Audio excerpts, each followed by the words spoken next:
হে hello everyone, আমি পাপিয়া। আমার নতুন একটি ব্লগে আপনাদের সকলকে স্বাগতম। আশা করি সবাই খুব ভালো আছেন, সুস্থ আছেন, আর আমিও খুব ভালো আছি। জীবনের বড় একটা যুদ্ধ জয় করে কাল বাড়ি ফিরেছি। আজকে থেকে আবার রোজকার জীবন যুদ্ধ শুরু।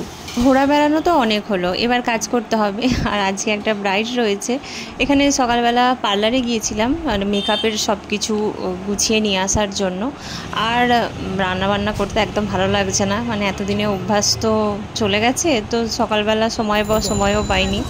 এখানে কচুরি আর ঘুগনি ডিম সিদ্ধ খেয়ে নিলাম বাজার থেকে। প্রচণ্ড গরম লাগছে, মানে একটা কীরকম একটা যেন বোরিং লাগছে সব কিছু, জানি না, হয়তো একটা অন্য পরিবেশ থেকে এতদিন ঘুরে এসেছি বলে। এখানে মেকআপের সমস্ত কিছু নিয়ে চলে এসেছি, দাঁড়ান ব্যাগটা গুছিয়ে নিই। সব দেখুন কেমন এলোমেলো হয়ে পড়ে আছে। যা কিছু নিয়ে গিয়েছিলাম সব কিছু ব্যাগ থেকে বার করেছি, কারণ এই ব্যাগটা নিয়েই তো এসেছি, ওটা খালি করতে হয়েছে। কালকে আসার পরেই বিকেলে পার্লারে চলে গিয়েছিলাম, গুছোনোর সময়ও পাইনি, সব এখানে পড়ে রয়েছে। আবার সকালবেলাই আজকে বেরোতে হচ্ছে। আর এইটা হচ্ছে আমি ব্যান্ড্রা গিয়েছিলাম, মানে মুম্বাই থেকে ব্যান্ড্রা গিয়েছিলাম, আর ওখানে একটা চার্চে গিয়েছিলাম, তো সেখান থেকেই এটা নিয়ে এসেছি।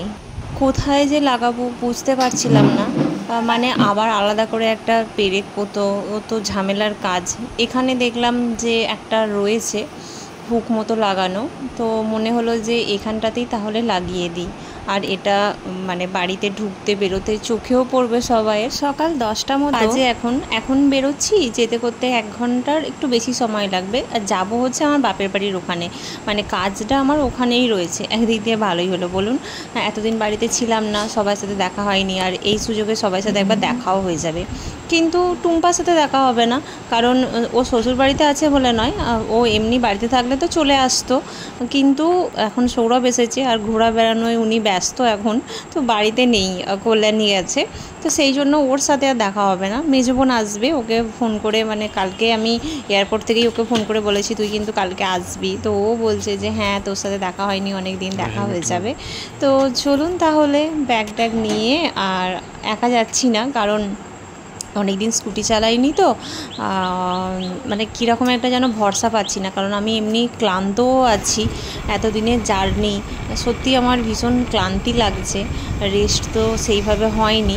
আর এত দূর রাস্তা আবার গাড়ি চালিয়ে যাব, কাজ করব, আবার আসবো, ঠিক যেন ভরসা পেলাম না, তো ওই জন্য হাজব্যান্ডের সাথে। আর এখানে দেখুন বাড়িতে চলেও এসেছি। হাতে এখন একদম সময় নেই, 1/2 ঘন্টা মতো রেস্ট নিয়ে আবার বেরিয়ে পড়তে হবে সাজানোর জন্য। আর এই দেখুন বোন এসেছে, বোনের সাথে বেরিয়েও পড়ছি। এত তাড়াতাড়ি যাচ্ছি কারণ হচ্ছে যে মেয়েটির বিয়ে, তার বিয়ে বাড়ি থেকে হবে না, মন্দির থেকে হবে।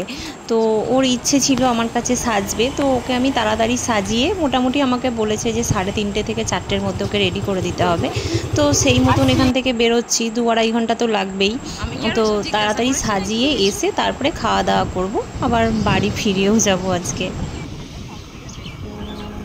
হ্যাঁ, সব লোক ওইখানে চলে আসে, ওই জন্য কংসাতলা।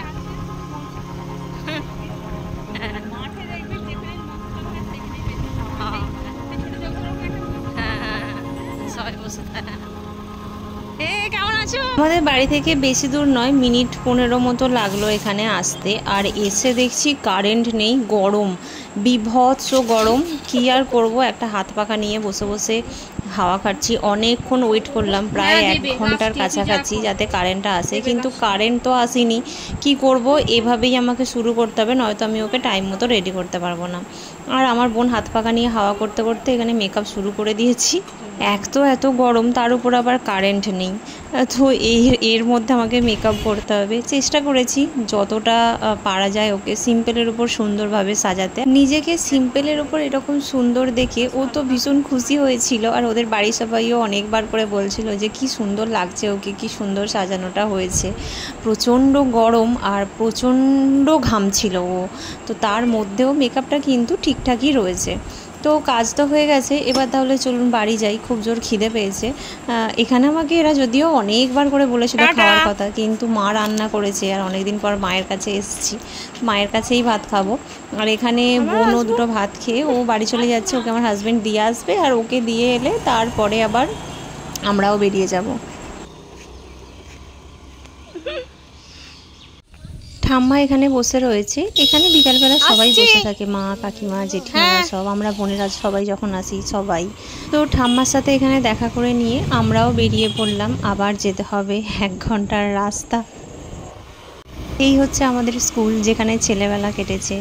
এখনও যখন দেখি সেই পুরনো দিনগুলো মনে পড়ে, বড্ড মিস করি। তো যেতে যেতে রাস্তায় দাঁড়িয়ে 1 কাপ চা খাবো। আর আজকের ব্লগটা চলুন এখানেই শেষ করছি। আমার ব্লগ যদি ভালো লাগে তাহলে অবশ্যই লাইক, কমেন্ট, সাবস্ক্রাইব করবেন। আর ভিডিওটা যদি আমার ফেসবুক পেজে দেখে থাকেন তাহলে অবশ্যই পেজটা ফলো করে আমার পাশে থাকবেন। সবাই খুব ভালো থাকবেন, সুস্থ থাকবেন। দেখা হবে আবার অন্য একটা ব্লগে।